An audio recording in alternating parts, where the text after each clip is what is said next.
சிறகடிக்க ஆசை சரியில்ல. அடுத்து வர எபிசோட்ல நம்ம ரவியோட வாழ்க்கைய எப்படியாவது சரி பண்ணிடணும் அப்படின்னு சொல்லிட்டு செல்வத்தோட முத்து இருந்துட்டு நேரா நீத்துவோட ரெஸ்டாரண்ட்டுக்கு போறாங்க.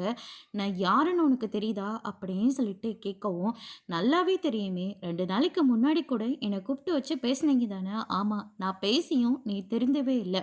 மரியாதையா பலகுரல சொல்ற மாதிரி வீடியோ போட்டு எனக்கும் உன் தம்பிக்கும் எந்த சம்மந்தமும் இல்லைன்னு சொல்லி வீடியோ போட்டு, அப்படி இல்லாட்டி நடக்கிறதே வேறன்னு.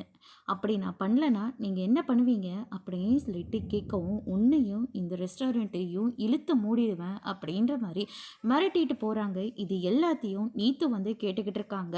அதுக்கடுத்துதான் ரவி இருந்துட்டு ரொம்பவே கோபமாக வீட்டுக்கு வந்து முத்துவோட சட்டையை பிடிச்சி, ஏண்டா இப்படி ஒரு வேலையை பண்ண, உன்னை யாரா என்னோட பிரச்சனையில் தலையிட சொன்னது அப்படின்னு சொல்லிட்டு ரவி வந்து கேட்கவும், அண்ணாமலை இருந்துட்டு முதல்ல அவன் மேலே இருந்து கையை எடு, என்ன பிரச்சனை, இவன் நீத்துவோட ரெஸ்டாரண்ட்டுக்கு போய் அவங்கள மிரட்டினது மட்டும் இல்லாமல் ரெஸ்டாரண்ட்டையே தீ வச்சு கொளுத்திருக்கான் அப்படின்ற மாதிரி சொல்லிடுறாங்க. இதை கேட்டோன்னு மொத்த பேரும் ஷாக் ஆகுறாங்க.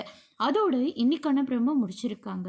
இனி சிறகடிக்க ஆசையில் அடுத்தடுத்து என்னெல்லாம் நடக்க போகுதுன்றதை வெயிட் பண்ணி பார்க்கலாம். தேங்க்யூ.